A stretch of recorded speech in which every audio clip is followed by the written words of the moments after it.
Hello guys, welcome to Everything Metallurgy and welcome to day 83 of 100 days 100 concepts. Today in this video we will be discussing about one of the important topic and most requested from many of you, which is froth flotation.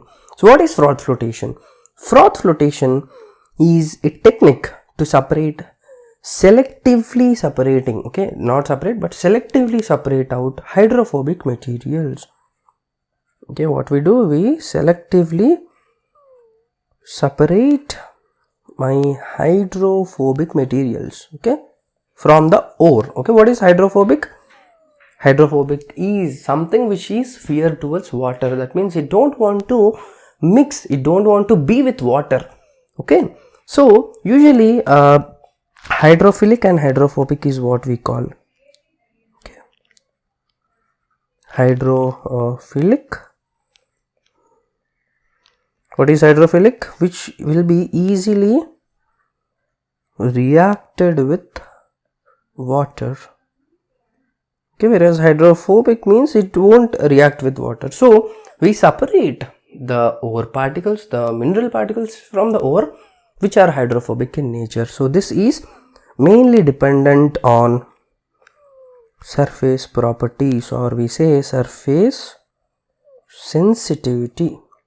Okay, even we add some reagents to make the surface hydrophobic, okay, which we call collector, right? Or we can also say this as wettability. Okay, in terms of wettability also we can talk about this. So what is wettability? So wettability is something which tells you whether the particle is reacting with water or not. Let's say I have A and B. Okay, so this is one of the previous year questions. So if the water is like this, okay, so in particle A what is happening? Water is actually just with a point contact, okay, or the angle of contact. So this is what we just draw the tangent and see this to be the angle of contact. So this theta we call it as an angle of contact. So if you carefully see, in A we have an obtuse angle, okay, whereas in B we have an acute angle, right? So that means here we can obviously say this has less wettability, correct?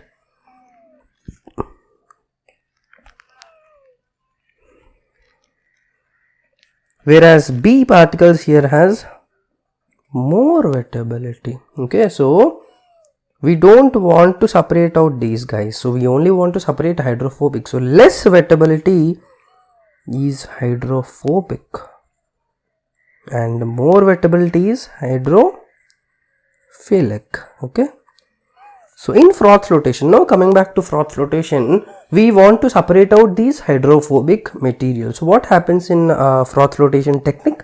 Usually we have something called as an ore pulp. Okay, what is ore pulp? So ore pulp is nothing but a mixture of ore plus water and also some important reagents that we want to use in froth flotation. Okay, so usually you have a container, something like this, and you also have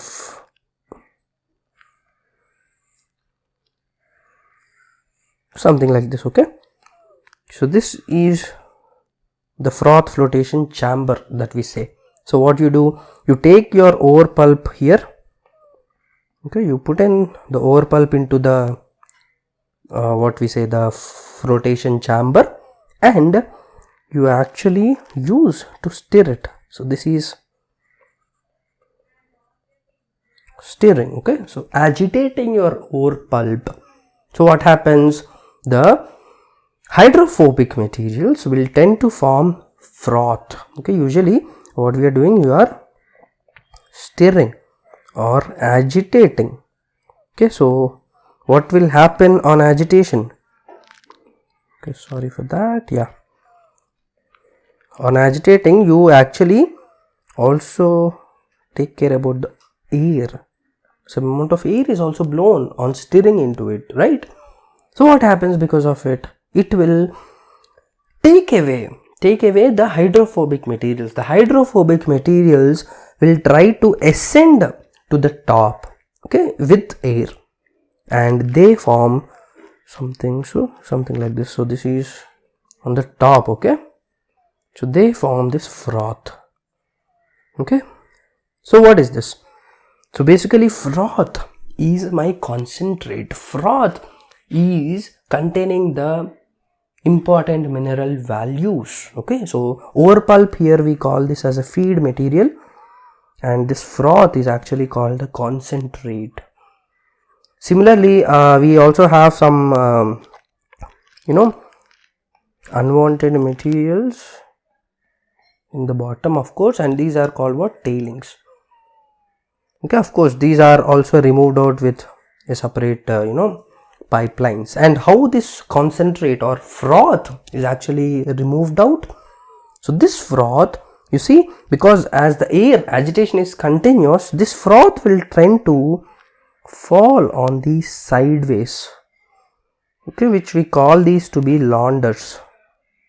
Okay, so imagine this in 3D.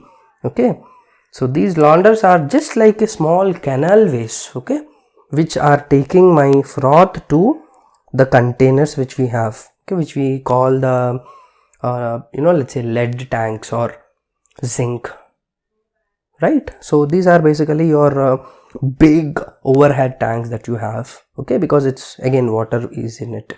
Okay, so you get very thick mixture kind of thing, paste kind of thing will be coming in. Okay, so what is happening here? Your ore pulp which you are feeding in is converted into froth and tailings. Again, this is also important for gate aspect because you can get a material balance questions also from this. And yeah, I think I totally forgot to mention that sulfide ores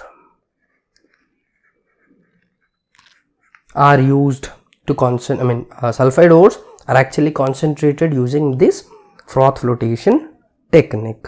Okay, so here best example is PBS and ZNS, okay, galena and sphalerite. So these go into what? My froth. Okay, of course there will be some loss into tailings, but yeah, depending on the process efficiencies you can recover it, right?